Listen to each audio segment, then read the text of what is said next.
Howdy guys, it's Luke at Luke's Affordable Paint Service coming at you with number 4 in the Simplifying Water series. It's just literally, I'm going to be showing you how to add the effects. If you've seen my review on the Woodland Scenics water effects product, I am going to be using that in this video. I bought it to see what it was like. Don't worry guys, I'm not going to go down the route of using hobby products all the time. I bought it because I was curious to see what it was and everything else. But I am going to be using it in this video. I am going to be doing more videos on water effects and adding, you know, things like that. Adding like active waters and things. But I'm going to be using far cheaper products. I found some products that are like £4 that do exactly the same thing for the same amount, so it's all to come guys. All right, as water is my favorite thing to do, so as you know. But anyway, what I'll do is I'll turn the camera around, I'll show you how I'm going to do it with the Woodland Scenics, and then what I'll do is in other videos I'll build like a tiny little waterfall, and I'll show you how to use other products on it, and we'll really go to town on water, because I will make it as cheap as I possibly can, so you guys can, even people that are on a limited budget, can still do a nice water effect. Okay, so that's what I'm after. Okay, so I'll get this done and we'll see what it's like when it's finished. Right guys, so what I'm going to do first, I'm going to start up near this waterfall. Literally just using the Woodland Scenics like I did in that review that I did.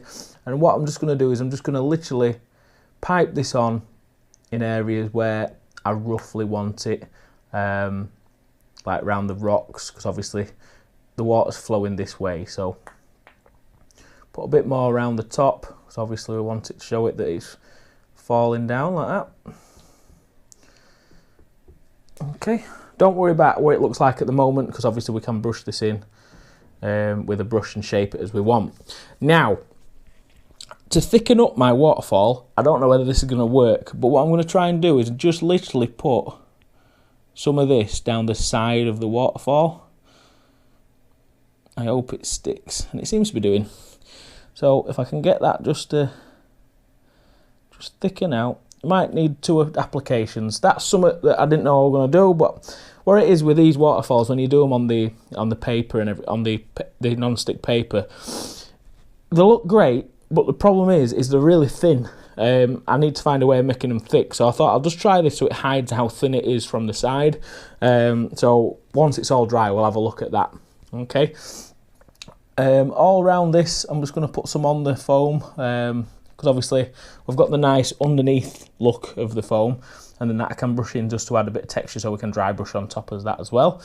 I'll do the other side off camera, and then what I'm going to do is I'm literally just going to start doing waves going out to where we want it to go, like this. Okay. Right, so what I'll do is I'll carry on doing this all along, like doing all the water around putting all this water effects where I want it, and then I'll come in with brush and show you how I'm going to start shaping it and things. Okay guys, so I'll show you once I'm finished. Catch you in a sec. Right guys, now this bit's really simple. All you do, just get a brush, and then we're just like stippling the water to give it some sort of active water effect. Okay. What I'll do is on areas where I want some really thick, I'll just apply some more on the top. Okay, so I'll just stipple this in like areas where I want the active water, like that. Okay, and this I'll just really like that. There we go, look. Just be careful with the bit on the side of the waterfall. Yep. And what I'm going to do is I'm going to really, I might end up putting some more in this bit as well. So obviously this is where the water's most active.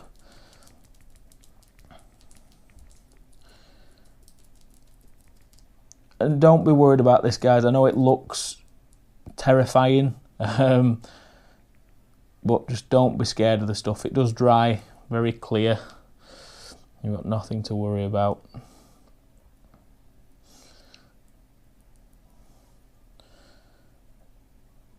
Like that. Okay, so what I'll do, guys, is I'll get all this tapped down, and then I'll thicken up a few of the waves where I want them, and then we'll carry on. I'll catch you in a sec, guys. And now I've put that out, and I've got like the main floor texture, well, the water texture of where I want it. There's some of these areas that I'm going to want bigger waves because of the active water. So what I'm going to do, I'm literally just going to reapply a thick bead of it in the middle, okay? And then what I'll do is I'll squash that down and just get a bit of a detail on top. So when we actually dry brush this and sort it out, it'll start to look great. Okay, put a bit more on that waterfall.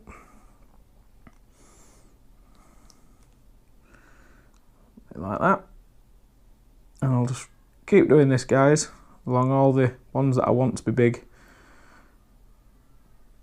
Don't know how long that's going to take to dry though, but we'll see. And then obviously I'll leave that as it is because that's where it's starting to slow down. Okay, so what I'll do with this is obviously on the waterfall I'll just tap it, but I'm leaving it very thick. I'm not moving it around too much. Okay, and then this one I'm literally, if you can see, I'll zoom in a little bit in a second, but if you can see, I'm just literally forming that wave. Okay, let me pick the camera up. Sorry about the shaky camera, guys, but it's the best way to show you. If you can see with that, try and get it from an angle, you can see with that, like where I've piped it on, look, I'm just sort of tapping it just to taper the edge a little bit and squash it down, but we've got a really nice thick wave. Okay, and I'm just going to do that along all of them. Okay, so I'll keep doing this, I'll sort this out, and then once this is dry, guys, we'll come back to have a look once it's dry. Okay, so I'll catch you all in a sec. I just thought I'd add, just before I finish, guys, to let this dry, what I've done is I haven't put any extra on, but what's left on my brush, as you can see, there's some on my brush there. I've literally just gone around and activated all the water around this, as in if it's, because obviously this is where it's going to be most active, and then it's slowly creeping out to where it's just running and flowing quite, you know, it's still quite active. It's not a very steady river at all, is this? But I've done what I think is going to look the best. As I am new to this, guys, so if I'm doing it wrong, please let me know in the description below.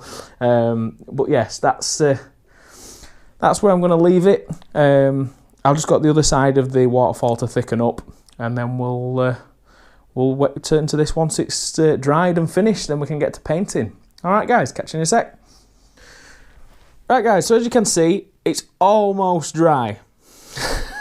After about nearly a week. I'm not kidding there, guys, either. It's been almost probably nearly coming up 5 days now that this stuff's been drying. It's hard enough to dry brush. It's not moving when I chuck my brush over it, so that's what I'm bothered about. Okay, I won't be using it again. I am going to look into other products, like I've said earlier anyway, about different things to achieve the same effect.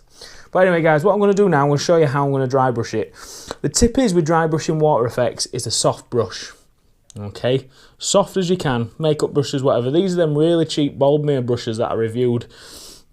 They're from the Works. It's like you get like 10 or 12 or something for like £3 from the Works, and they're a synthetic hair, but they're really, really soft, and they're great for dry brushing. But literally, guys, all I'm using is just some white paint, just some white paint like this, and then all I'm doing is I'm just dry brushing like I normally would, but only in the active areas. I'm started on the waterfall because obviously that's where it wants to be the whitest, and around the base. Like that. Okay, and just build that up. If it doesn't go the colour that you're wanting it to do straight away, don't worry about it. We'll build it up as we go. Okay, sorry about the camera angle, guys. It's just literally, it's the only place I can put it for now, because obviously if I put it anywhere else it won't work. But literally, if I catch in tops of these waves, guys, I'm literally just dragging the brush around it like that. Okay, and we'll build that up slightly like that. Okay, same over here. Over here. We'll just keep doing this. Okay.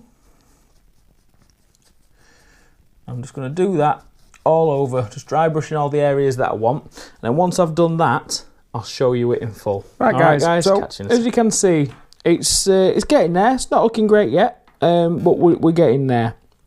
Now, what I've got to do now is areas where the dry brush has overrun.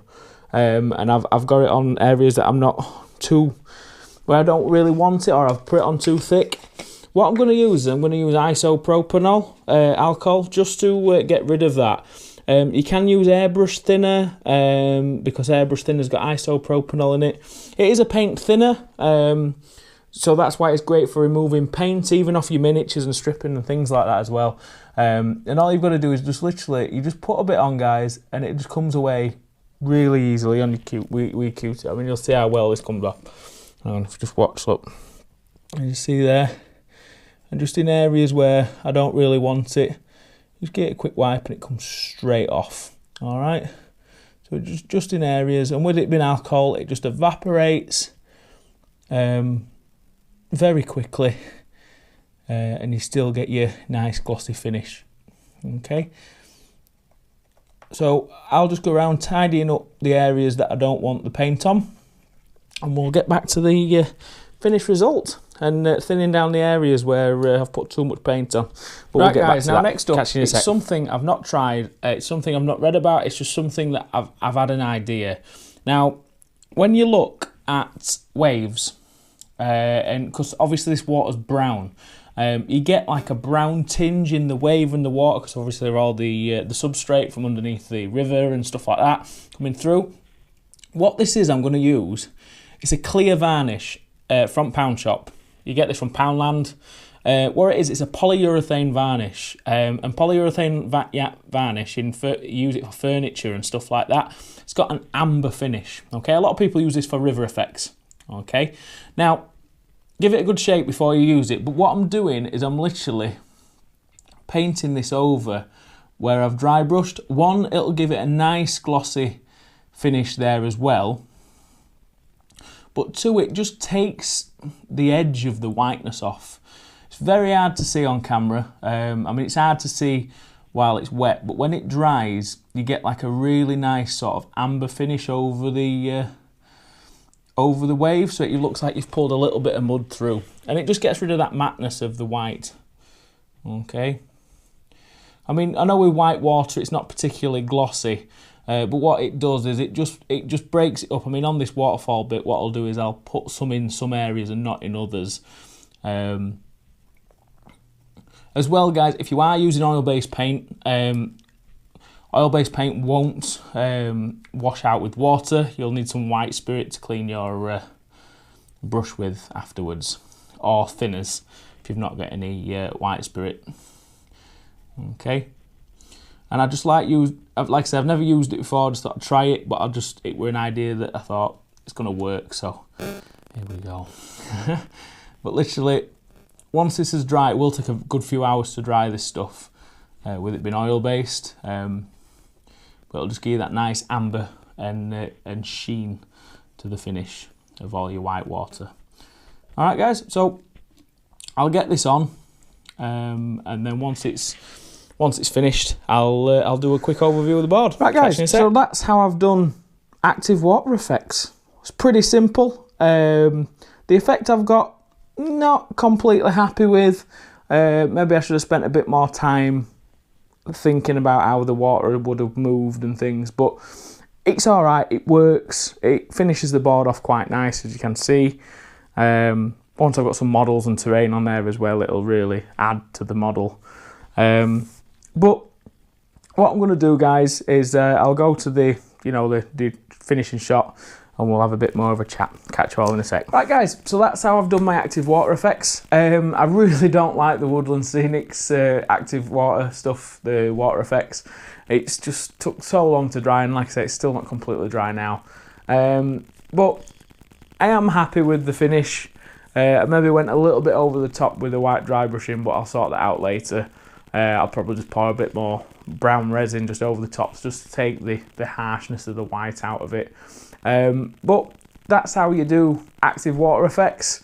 I will be going into more details and working on it myself more, because like I say, I'm still new to this active water effects, and it'll be an ever-growing series, and it'd be nice to look back at this in, say, 6 months' time and see how far I've got. But that's it, guys. So, like I said, making water isn't as hard as what you think it is. Alright, so thanks guys, thanks for tuning in. If you like what I'm doing, like, share, subscribe as always. And like I said, there's always my Luke's APS discussions and hangouts where you can always contact me and speak with the other guys and, you know, learn some nice, helpful pound saving tips. Alright guys, thanks very much. Catch you again soon.